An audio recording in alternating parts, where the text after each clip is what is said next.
This is Sumit and welcome to dear learner academy. एक बार फिर से आप सबका हमारे यूट्यूब चैनल पर स्वागत है। आज के वीडियो में हम देखने वाले हैं वर्णमाला। हिंदी का जो हम टॉपिक लेकर चल रहे हैं उसमें आज हम बात करेंगे वर्णमाला की। जैसा कि आप सभी को पता होगा कि उत्तर प्रदेश पुलिस का जो एग्जाम होने वाला है उससे संबंधित और यूपीएसआई का जो वैकेंसी अभी आने वाली है उसमें हिंदी के महत्वपूर्ण टॉपिक से क्वेश्चन बनते हैं और हम सभी टॉपिकों को डिस्कस करेंगे। तो आज के टॉपिक में यानी आज के वीडियो में हम क्या डिस्कस करने वाले हैं, आप लोगों को यहाँ पर कुछ टॉपिकों के नाम दिए गए, जैसे वर्णमाला की परिभाषा देखेंगे, वर्णों की संख्या, वर्णों की मात्राएं, स्वरों की मात्राएं, स्वर के मुख्यतः प्रकार, स्वरों का वर्गीकरण और व्यंजन, इन सब टॉपिकों का अध्ययन हम करने वाले हैं। ठीक है। वर्णमाला, अगर हम बात करें कि वर्णमाला की, सबसे पहले इसे हम इरेज कर देते हैं। अगर हम बात करें वर्णमाला की तो वर्ण, सबसे पहले अगर हम वर्णमाला से पहले हम क्या जानेंगे, वर्ण। वर्ण किसे कहते हैं? वर्ण क्या होता है, कोई बता सकता है? अगर आप लोगों को मालूम होगा तो हम आपको बता दे रहे हैं कि ध्वनि या शब्दों, जो हम ध्वनि या शब्द जो हमारे मुख से निकलते हैं उन्हीं को हम वर्ण कहते हैं। उन्हें हम लिखते हैं तो वर्णों के रूप में लिखते हैं। जैसे हम कोई भी शब्द बोल रहे हैं तो वह क्या है, वर्ण है। कह सकते हैं क्या, वर्ण क्या होते हैं? ध्वनि या शब्द। ध्वनि या शब्द ही क्या होते हैं, वर्ण। अब वर्ण तो हो गया, इसके बाद क्या टॉपिक आता है, क्या, वर्णमाला। अभी जो हम बोलेंगे तो वो कुछ भी हो सकता है, जैसे जो भी शब्द हम बोलते हैं उसे हम वर्ण कहते हैं, लेकिन वर्णमाला में क्या होता है, वर्णमाला में क्या होता है, वर्णों के व्यवस्थित समूह को, वर्णों के व्यवस्थित समूह को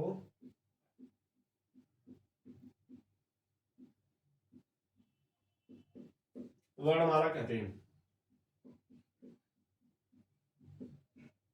वर्णमाला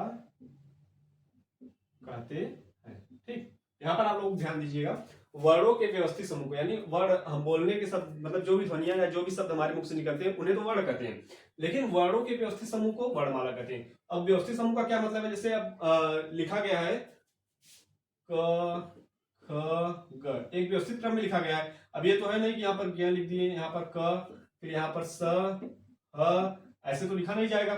एक व्यवस्थित क्रम मतलब लिखने का एक ढंग जो होता है उसी को हम क्या कहते हैं, वर्णमाला कहते हैं। अब बात करें कि वर्णमाला, वर्ण कितने होते हैं, वर्णों की संख्या कितनी होती है, तो वर्णों की संख्या हमारी कितनी होगी, 52, 52। वर्णों की संख्या कितनी होती है, 52। वर्णमाला किसे कहते हैं, वर्णों के व्यवस्थित समूह को वर्णमाला कहते हैं, मतलब जिस ढंग से हम वर्णों को व्यवस्थित करते हैं उसे वर्णमाला कहते हैं। लेकिन वर्णों की संख्या की बात करें तो वर्णों की संख्या कितनी होती है, 52 होती है। अब वह 52 वर्ण कौन कौन से हैं उसको हम देख लेते हैं।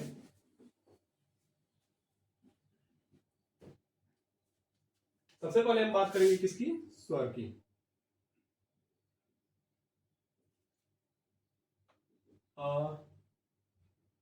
आ, ई,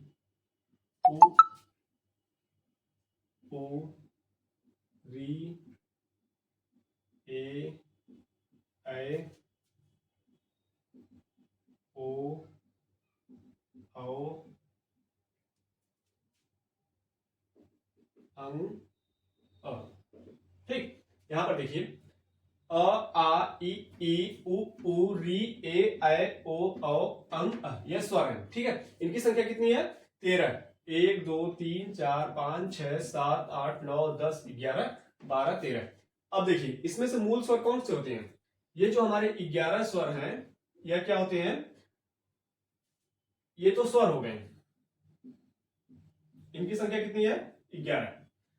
अ से लेकर औ तक जो है 11 स्वर होते हैं। ये तो जो है आपके क्या होंगे, अयोगवाह,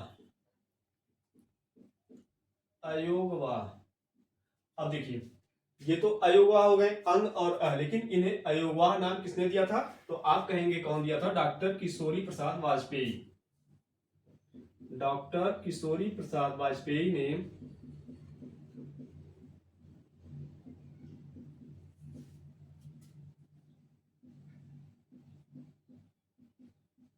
डॉक्टर किशोरी प्रसाद वाजपेयी ने अंग और अह को अयोगवाह नाम दिया था। अब ये अंग और अ क्या होते हैं, यह स्वर और व्यंजन के बीच की कड़ी होते हैं। अंग और अ, ये दो जो अयोगवाह होते हैं वह क्या होते हैं, स्वर और व्यंजन के बीच की कड़ी। हम कह सकते हैं कि यह क्या, स्वर प्लस व्यंजन के बीच की कड़ी होते हैं। ठीक है, यहां तक आप लोगों को समझ में आया होगा। एक बार फिर से हम डिस्कस कर देते हैं। क्या, जो हमारे स्वर होते हैं, अ से लेकर अ तक 11 स्वर होते हैं। अंग और अ को हम अयोगवाह नाम देते हैं। जो अयोगवाह नामकरण इनका किसने किया था, डॉक्टर किशोरी प्रसाद वाजपेयी ने इनका नाम अयोगवाह रखा था। कौन कौन सा, अंग और अ। अगर हम यहीं पर व्यंजन की बात कर लेते हैं, अयोगवाह जो होते हैं स्वर और व्यंजन के बीच की कड़ी होते हैं। अब हम बात कर लेते हैं किसकी, व्यंजन की।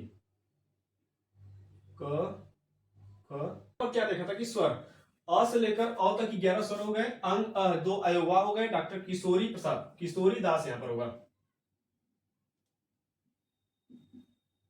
किशोरी दास वाजपेयी के अनुसार अंग और अ का अयोगवाह नामकरण किया गया था। अब हम बात कर लेते हैं व्यंजन की। तो हमारा क्या है, यहां से 25 स्पर्श व्यंजन है। कौन कौन से, क से लेकर म तक। ये क्या हो गए, स्पर्श व्यंजन। कितने हैं, 25। क से लेकर म तक, क ख ग घ 5 10 15 20 25। 25 जो है आपके स्पर्श व्यंजन के अंतर्गत आते हैं। और यहीं पर बात कर ले कि य र ल व, यह है क्या आपका अंतस्थ व्यंजन। अंतस्थ व्यंजन य र ल व, अंतस्थ व्यंजन। स ख स आपका होगा उष्ण व्यंजन। स ख स उष्ण व्यंजन। छ त्र ज्ञ स्र, ये आपका है क्या, संयुक्त व्यंजन। संयुक्त व्यंजन। ड और ढ, ये द्विगुण या ताड़न जात या उच्छिष्ट व्यंजन में आते हैं। ठीक, स्पर्श व्यंजन के अंतर्गत 25 वर्ड आते हैं। कौन कौन से, क से लेकर म तक। य र ल व जो है अंतस्थ व्यंजन है। स क स उष्ण व्यंजन। छ त्र ज्ञ स्र संयुक्त व्यंजन के अंतर्गत आते हैं। ड और ढ, ये जो दो आपके दिख रहे हैं ड ढ, ये आपके आएंगे क्या, द्विगुण ताड़न जात या उच्छिष्ट व्यंजन के रूप में आते हैं। अब देखिए यहां पर आपका संयुक्त व्यंजन हमें कहीं पर दिख रहा है, छ त्र ज्ञ स्र। अगर हम छ की बात करें, अगर हम बात करें छ त्र ज्ञ और स्र की, यह किससे मिलकर बना। अगर हम बात करें कि छ की, तो यह किससे मिलकर बना है, आधा क और स से। त्र की बात करें तो त प्लस र से मिलकर बना है। ज्ञ, ज्ञ को हम कैसे पढ़ते हैं, ज्ञ। तो यहां पर क्या हो जाएगा, आधा ज और य, ये इनसे मिलकर बना है। और स्र की बात करें तो बड़ा स और र। ठीक, छ किससे मिलकर बना है, क आधा क और स से। त्र त और र से जिया, ज और य से स्र, स और र से मिलकर बना है। अगर यहीं पर दे दिया जाए कि किसका मतलब कि आपका छ का वर्ड में स्थान किसके बाद आता है, अगर वर्ड की बात करें तो यह छ किसके बाद आता है, तो आप कहेंगे किसके बाद, क के बाद। यहां पर छ आ जाएगा। देखिए क्योंकि आधा क और स से मिलकर छ बनता है, तो ये आपका क हो गया और स आपका कहां पर है, यहां पर। तो इनके बीच में आता है, तो क के बाद ही इसका स्थान आएगा किसका, छ का। ज्ञ का स्थान ज के बाद आता है, स्र का स्थान स के बाद आता है। ठीक, इसी तरह से सब त्र का स्थान भी त के बाद ही आता है। अगर पूछे कि हिंदी शब्दकोश में इनका स्थान किसके बाद आएगा, तब हम लिखेंगे। ठीक है, और वैसे तो इसका स्थान नीचे आता है या आपका संयुक्त व्यंजन के अंतर्गत आते हैं। यहां तक आप लोगों को समझ में आया होगा। अब हम चलते हैं अपने अगले टॉपिक की तरफ। क्या है, वर्णों की मात्राएं। अगर हम वर्णों की मात्राएं की बात करें तो इसमें क्या होता है कि वर्ण स्वर की मात्राएं होती हैं, जबकि व्यंजन की कोई भी मात्राएं नहीं होती। केवल इसमें क्या लिखेंगे, केवल स्वरों की मात्राएं होती हैं।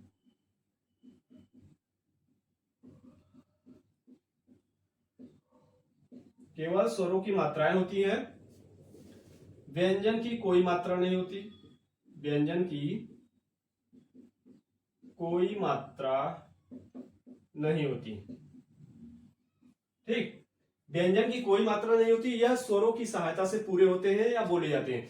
आप कह सकते हैं कि स्वर स्वतंत्र होते हैं जबकि व्यंजन स्वतंत्र नहीं होते हैं। व्यंजन हमेशा स्वरों की सहायता से बोले जाते हैं। स्वर कैसे होते हैं? स्वतंत्र ध्वनियां होती हैं जबकि व्यंजन स्वरों की सहायता से बोली जाती है या स्वरों की सहायता से पूरी होती है। अगर हम बात करें कि स्वरों की मात्राएं कौन कौन सी होती है, तो यहीं पर लिख दे रहे हैं अ, आ, ई, उ, री, ए, ओ, औ। ठीक। अगर हम स्वरों की मात्राओं की बात करें तो क्या होता है, या तो इसकी कोई मात्रा नहीं होती है या अमात्रिक होता है। अ जो है, अ की कोई मात्रा नहीं होती है। आ की मात्रा एक पाई, छोटी की मात्रा इधर से होती है, बड़ी की मात्रा दाहिने की तरफ से दी जाती है, छोटाऊ की मात्रा नीचे से घुमाकर ऊपर जाता है, और बड़ाऊ मात्रा छोटाऊ की मात्रा जो होती है वह अपने दाहिने साइड जाती है, जबकि बड़ाऊ की मात्रा जो होती है वह बाएं साइड। री की मात्रा ऐसे होती है, ए की मात्रा एक पाई, ए की मात्रा डबल पाई, ओ की मात्रा एक खड़ी पाई के ऊपर एक पाई, और औ की मात्रा में क्या होता है, एक खड़ी के ऊपर डबल पाई होता है। ठीक। ये अ जो है आपका अमात्रिक है। यह कैसी है? अमात्रिक। इसकी कोई मात्रा नहीं होती है। अभी जैसे यूपी पुलिस यूपीएसआई में इसका क्वेश्चन बना था, जैसे कि क्या दिया था कि इनमें से कौन सा शब्द जो है अमात्रिक है, इनमें से किस शब्द में कोई मात्रा नहीं होती है। तो उसमें दिया था क्या? महल। महल शब्द जो था वह अमात्रिक था, और शेष जो शब्द ऑप्शन दिए थे अभी हमें याद नहीं आ रहा है, उसमें कोई ना कोई मात्रा लगी थी, लेकिन जो महल था वह अमात्रिक था। यह भी लोग गलत करके आए थे। अ जो है अमात्रिक होता है, इसकी कोई मात्रा नहीं होती है। अब हम चलते हैं अपने अगले स्वर की। अब हम बात करेंगे किसकी? स्वर की। अगर हम स्वर की बात करें तो ये क्या होता है कि स्वर स्वतंत्र ध्वनियां हैं। स्वर जो है आपका क्या है? स्वतंत्र ध्वनियां हैं। ठीक। स्वर किसी की सहायता से नहीं बोले जाते हैं, यह स्वतंत्र होते हैं। हमने पहले ही आपको बताया कि स्वर क्या होता है? स्वतंत्र होता है। इसका दूसरा नाम क्या है? अगर हम दूसरा नाम इसका रखें कि स्वर का दूसरा नाम क्या होता है, तो आप कहेंगे क्या? अच। अच जो है इसका संस्कृत नाम है। स्वर का संस्कृत नाम या दूसरा नाम हम कह सकते हैं क्या है? अच है। अगर हम बात करें कि स्वर कैसा है, तो स्वर जो सभी स्वर जो होते हैं, सभी स्वर अल्प प्राण तथा सघोष होते हैं। ठीक। सभी स्वर आपके कैसे होते हैं? अल्प प्राण तथा सघोष होते हैं। यहां तक आप लोगों को समझ में आया होगा। स्वर क्या है? स्वर स्वतंत्र ध्वनियां होती हैं। ये इसे बोलने सभी स्वर अल्प प्राण तथा सघोष होते हैं। यहां तक हमने देखा था। अब हम बात करेंगे कि स्वर मुख्यतः कितने प्रकार के होते हैं। जैसे देखिए एग्जाम में देखने को मिलता है कि स्वर मुख्यतः कितने प्रकार के होते हैं। तो स्वर मुख्यतः 3 प्रकार के होते हैं। कौन कौन से? एक हो गया आपका मूल स्वर, दीर्घ स्वर, संयुक्त स्वर। ये तीनों मुख्यतः स्वर के प्रकार हैं। अगर मूल स्वर की बात करें तो मूल स्वर में अ, ई, उ, री, ये 4 स्वर आते हैं। कौन कौन से? अ, ई, उ, री। अगर दीर्घ स्वर की बात करें तो आ, ई, उ, मतलब आ, बड़ी ई और बड़ा उ, ये किसके अंतर्गत आएंगे? दीर्घ स्वर के अंतर्गत। और यहीं पर तीसरा नंबर क्या होता है? संयुक्त स्वर। संयुक्त स्वर की बात करें तो ए, ऐ, ओ, औ। अब देखिए यहां पर संयुक्त स्वर हमें देखने को मिला, तो संयुक्त स्वर किससे मिलकर बना है? अगर हम बात करें अ धन ई,